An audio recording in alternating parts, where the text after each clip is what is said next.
Hello, my friends, family, saints, and ain'ts. It is Thursday. Yay, time for some radiant rap. Sometimes I struggle with coming on and what it is that I want to share because I do care that much. I care, and I know that some of the things that I say is like tough love. It's for me too. I was not always healthy. I was not, someone said to me recently, assuming that they knew this about me, they said, we always exercised, we always worked out. And in the context of that conversation, I'll see them again. I see them quite often, but I'll have to share with them, no, um, I wasn't. I got way off track and didn't exercise, smoked cigarettes. It took me a while until I was about to have my children before I got back on track. Cheryl, hey, my friend, it's been a while. And then even after that, for 6 years, I I didn't smoke, and then I started smoking again. And it wasn't, the whole health journey came about because I was trying to make that life change and deal with an addiction. And it's better to have a good behavior and put that in the place of a bad behavior. So, yes, it's been a long time, over 20 years now, that I've been on this wellness journey, and I continue to try to improve and be healthier and find ways of helping. So tonight we're talking about healthier hips and knees. Um, a lot of people deal with unhealthy hips and knees. You're out walking? Oh, yay. But your back hurts? Oh my gosh. All right, my friend. Well, I'm glad you're out walking, but we need to talk because there's probably some things that you can do so that it will help to alleviate the discomfort in your back, and you can walk and enjoy your walk and not be in so much pain. And I'm glad, always glad to see you, Cheryl, mi amiga. All right, so in many cases, there are specific things that we can do to help minimize, or, hey, my friend, uh, Miss Sheila, or minimize or eliminate achy joints. And I do say minimize because it's not always possible to completely alleviate joints. For example, if you're someone that is dealing with bone on bone, right? Um, oh my goodness. First of all, I'm sorry if that's you. Love you too, Cheryl. I'm sorry if that's you and you have to deal with that, um, because that's not easy. And in that case, it may be surgery in your future. And I am talking because I know several of my friends and family members have had surgery or will have surgery. And so this is applying to you as well. Most of the causes of pain in the joints, in these knees and hips, are caused by inflammation. I mean, inflammation is undergirds a whole lot of diseases, degenerative diseases, and pain. And so arthritis is one. I mean, inflammation undergirds stroke and cardiac problems, Alzheimer's, cancers, all kinds of stuff. And in this case, a lot of times, most often, hips and knees. So if there is bone on bone, it's obviously going to cause inflammation. Now, you may say, okay, this doesn't pertain to me because I'm so young. Well, yes, it does, because the younger that you can incorporate a lot of these things, then the better. You're more on the preventative side of things as opposed to the restorative side or minimizing the pain. So, okay, let's get to it. Here's a few things that you can do that will absolutely help with hip and knee discomfort. Believe it or not, smoking and drinking, because if you are smoking, you are and drinking too much, you are causing your blood flow to be compromised, your heart pumping to be compromised. Okay, so you're putting toxins in your body, and that will ultimately cause not just problems with your hips and knees, but the rest of your body, right? It is really hard for you to put those types of toxins in your body and keep your body healthy. So I'm going to put those right up at the top. I mean, I know some people may use those things for pain management, but it is counterintuitive. I'll just say that. Hydrate. Hydrate. And then a lot of us don't think of that. But being properly hydrated will help with joint discomfort. If you don't have enough water in your body, it's not going to be good for your blood flow. It's not going to be good for your circulation. So that's another thing that you can do to help with hip and knee. I know these are things that you're like thinking, I wasn't thinking those things, but trust me when I tell you that those things can be helpful. Moving your body, like Charles is doing tonight, moving your body, even though it may hurt to move your body, to be sedentary, unless there is a specific reason that you're told you need to be sedentary, then you want to move your body. Your hips, your knees, if they are not going through a range of motion, then you're going to lose the range of motion. And if you've had, like, recently surgery, hip replacement, knee replacement, then you have a physical therapist, right? Or if you've passed that part of it, you have exercises that you're supposed to do, because typically they do it one of two ways. They either have the hip or knee in flexion, which means it's bent. And then the goal is over time for you to be able to extend it or straighten it, or it's straight. And then the goal is for you to get flexion in that area. You have to do the recommended exercises. Everyone that I know who has problems, and this, maybe you're in the small percentage where this isn't you, that there's some other problem, but most people have problems because they're not doing what they're supposed to do after those surgeries.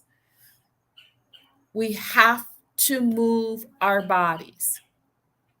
In addition, Cheryl, what did you say? Really never knew that. I'm going to take a sip of water. Oh my gosh. Yes, we have to hydrate. I thought you were doing a good job. Are you slacking on hydration, Miss Sheila? Thought you were doing a good job, my friend. So yes, hydrate. And you know what?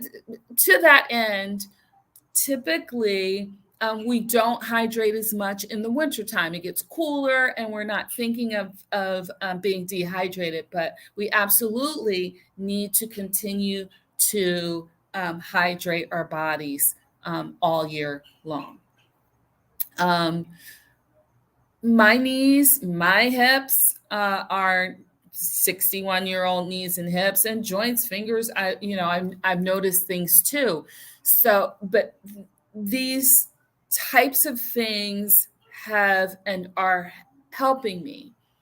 Stretching, not only moving your body, but actually stretching the the muscles for your knees, the muscles that's around the knee, the muscles around the hip, the joint, stretching those areas is important in order to minimize or alleviate pain and discomfort.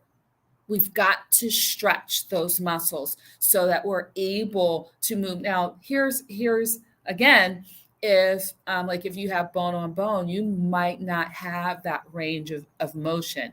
And if it's gone on too long, you're not going to get it back maybe until you have surgery. But to the best of your ability, you want to make sure that you're stretching inner thighs, outer thighs, um,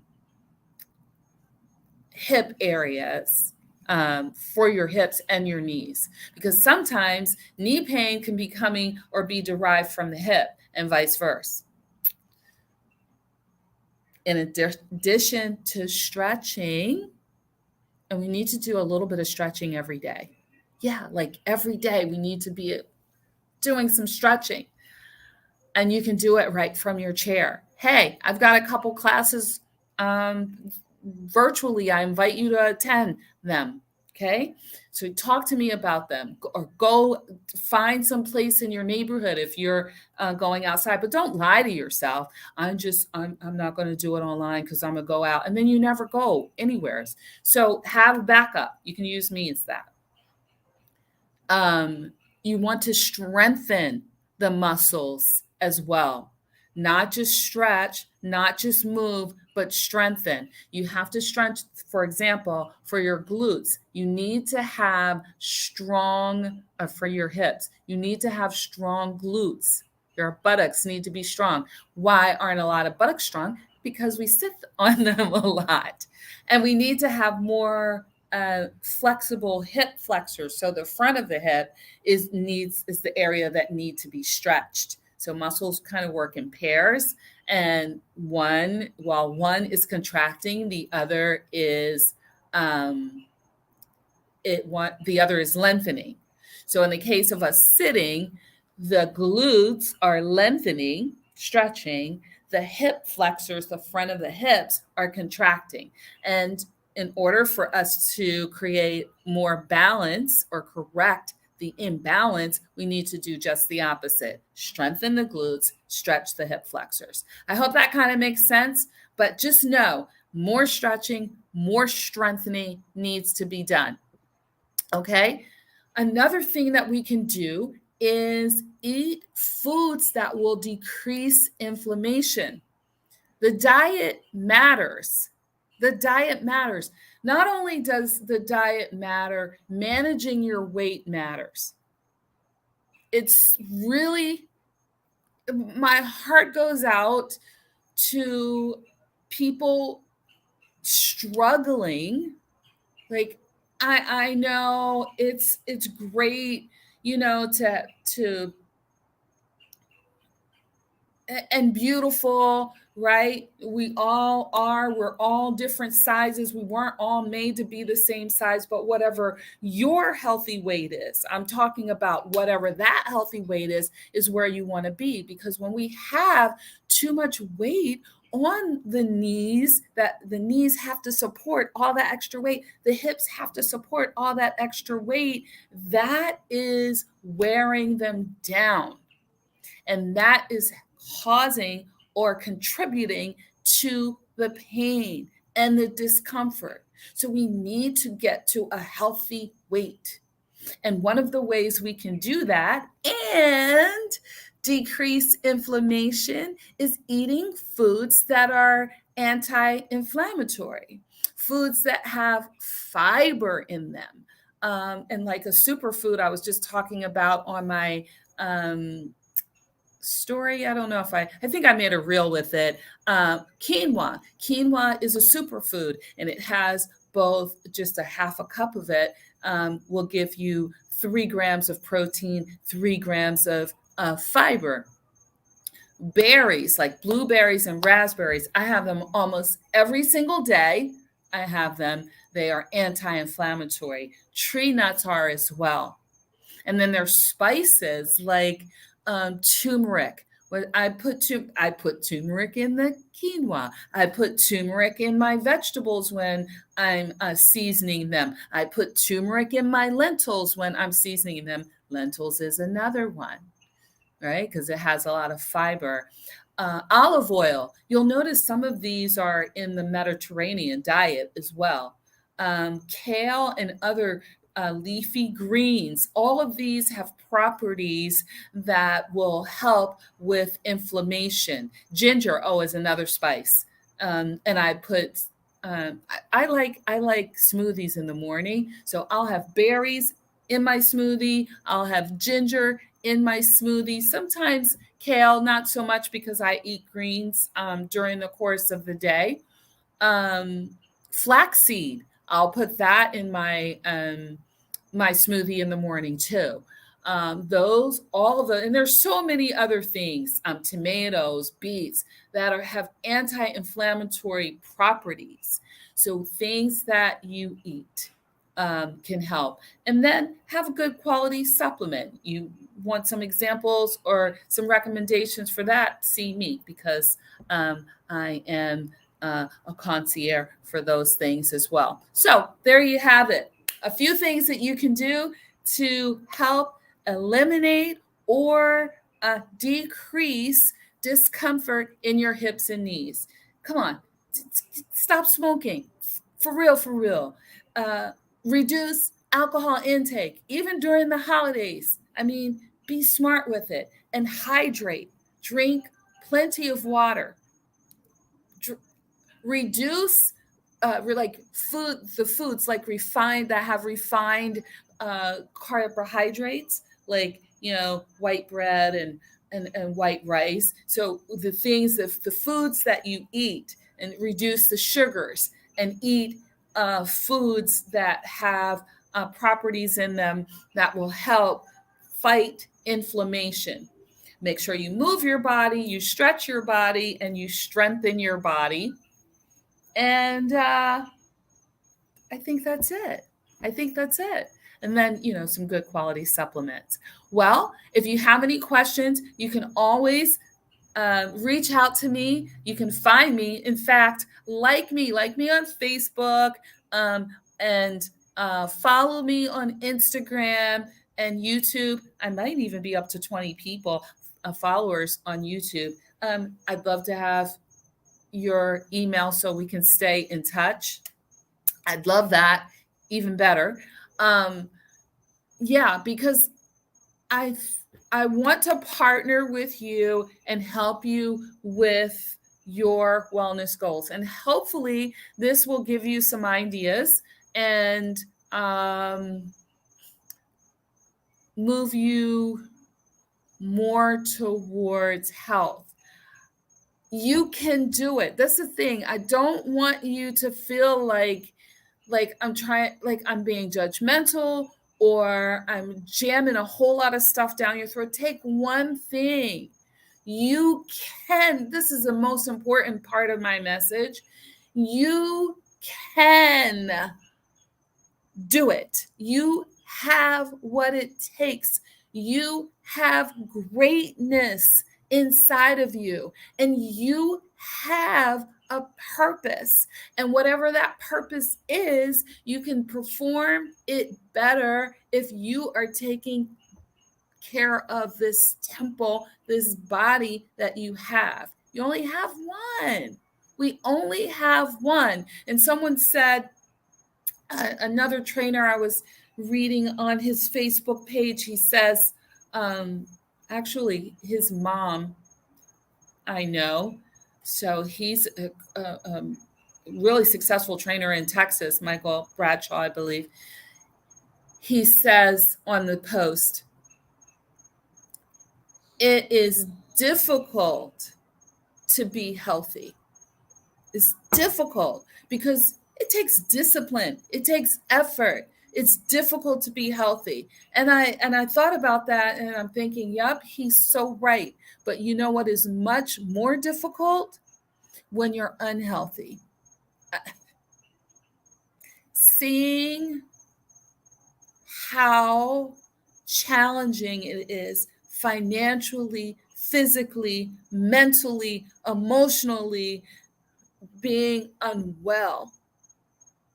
And we just assume, well, hey, live our life and then we die. No, you might have to suffer for 20 years from things. I'm not talking about some things that we have no control of. I'm talking about the things that we do have control of. And maybe you're like me. You weren't always healthy. Well, you start where you are. Maybe you're not like needed. You weren't in I was in my 40s when I started getting healthier. Maybe you're already 70. So you're saying it's too late. It's not. It's not too late. You can make changes and you can feel better, my friend. All right. Love you. Nothing you can do about it. Bye for now.